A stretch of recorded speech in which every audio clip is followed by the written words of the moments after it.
ರಾಜಕೀಯದಲ್ಲಿ ಸಚಿವ ಸಂಪುಟ ವಿಸ್ತರಣೆ ಬಗ್ಗೆ ನಡೀತಾ ಇದ್ದಂತಹ ಭಾರೀ ಚರ್ಚೆಗಳಿಗೆ ಈಗ ಕಾಲ ಕೂಡಿ ಬಂದಿದೆ.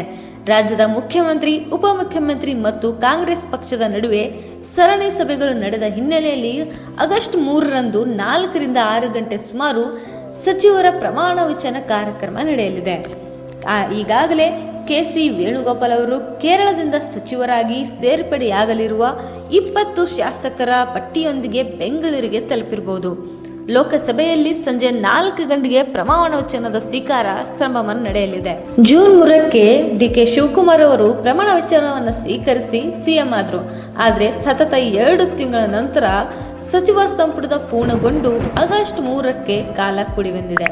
18ರಿಂದ 20 ನೂತನ ಸಚಿವರನ್ನ ಸೇರಿಸುವ ತಯಾರಿ ಕೂಡ ನಡೆದಿದೆ.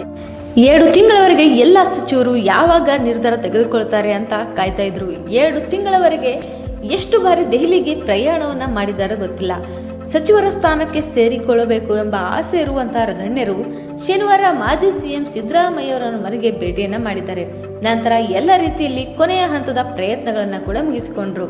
ಹಾಗಾದ್ರೆ ಏನಿದು ಸಚಿವ ಸಂಪುಟದ ವಿಸ್ತರಣೆ? ಮುಖ್ಯಮಂತ್ರಿಗೆ ಸಂವಿಧಾನದ ಮಿತಿಯೊಳಗೆ ಸಚಿವರನ್ನ ನೇಮಕ ಮಾಡುವ ಅಧಿಕಾರ ಇರುತ್ತೆ. ಇಲ್ಲಿ ಎಲ್ಲ ಸ್ಥಾನಗಳು ಒಂದೇ ದಿನ ಭರ್ತಿ ಆಗಲೇಬೇಕಂತ ಇಲ್ಲ. ಅಗತ್ಯಕ್ಕೆ ಅನುಗುಣವಾಗಿ ಹೊಸ ಸಚಿವರನ್ನ ಸಿಎಂ ಅವರು ಸೇರಿಸಿಕೊಳ್ಬಹುದು. ಈ ಸಚಿವ ಸಂಪುಟದ ವಿಸ್ತರಣೆಯು ಒಂದೆಡೆ ಪಕ್ಷದೊಳಗಿನ ಸಮತೋಲನ ಸಾಧಿಸೋಕೆ ಸಹಾಯ ಮಾಡಿದ್ರೆ, ಮತ್ತೊಂದೆಡೆ ಸಚಿವ ಸ್ಥಾನದ ನಿರೀಕ್ಷೆಯಲ್ಲಿರುವವರಿಗೆ ಅವಕಾಶ ಸಿಗದೇ ಇದ್ದಾಗ ಅಸಮಾಧಾನ ಕೂಡ ವ್ಯಕ್ತ ಆಗುತ್ತೆ. ಹಾಗಾಗಿ ನಾಯಕತ್ವದ ನಿರ್ಧಾರ ತೆಗೆದುಕೊಳ್ಳೋದು ಬಹಳ ಮುಖ್ಯ. ಇನ್ನು ಆಗಸ್ಟ್ 13ರಿಂದ ಪ್ರಾರಂಭವಾಗಲಿರುವ ಮುಂಗಾರು ಅಧಿವೇಶನದ ಮುಂಚಿತವಾಗಿ ಹೆಸರುಗಳನ್ನು ಸೇರಿಸಿಕೊಳ್ಳುವ ಗುರಿಯನ್ನ ಸರ್ಕಾರ ಹೊಂದಿತ್ತು. ಅದಕ್ಕೆ ಈಗ ಕಾಲ ಕೂಡಿ ಬಂದಿದೆ. ನಡೆಯಲಿದೆ ಸಚಿವ ಸಂಪುಟದ ಮಂತ್ರಿಗಳ ಪ್ರಮಾಣ ವಚನ. Ajay Dharam Singh, Raghumurthy, Yashwant Rai Goud Patil, B Nagendra, Shivaraj Tangadagi, S Mallikarjun, Shivanna, Santosh Lad, K M. Shivalingegowda, Appaji Nadagouda, Saleem Ahmed, Lakshman Savadi, S C. Balakrishna, Sharath Bachegowda.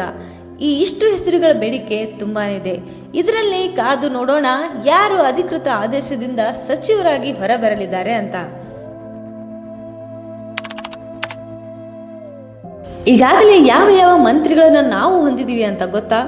ಕರ್ನಾಟಕದ ಸಚಿವ ಸಂಪುಟದಲ್ಲಿ ಮುಖ್ಯಮಂತ್ರಿ ಡಿ.ಕೆ. ಶಿವಕುಮಾರ್ ಅವರು, ಉಪಮುಖ್ಯಮಂತ್ರಿ ಜಿ. ಪರಮೇಶ್ವರ್ ಅವರು, ಆಹಾರ ಮತ್ತು ನಾಗರಿಕ ಸರಬರಾಜಿನ ಸಚಿವ ಎಚ್.ಕೆ. ಮುನಿಯಪ್ಪ, ಇಂಧನ ಮತ್ತು ಪ್ರವಾಸೋದ್ಯಮಗಳ ಸಚಿವ ಕೆ.ಜೆ. ಜಾರ್ಜ್, ಕೈಗಾರಿಕಾ ಸಚಿವ ಎಂ.ಬಿ.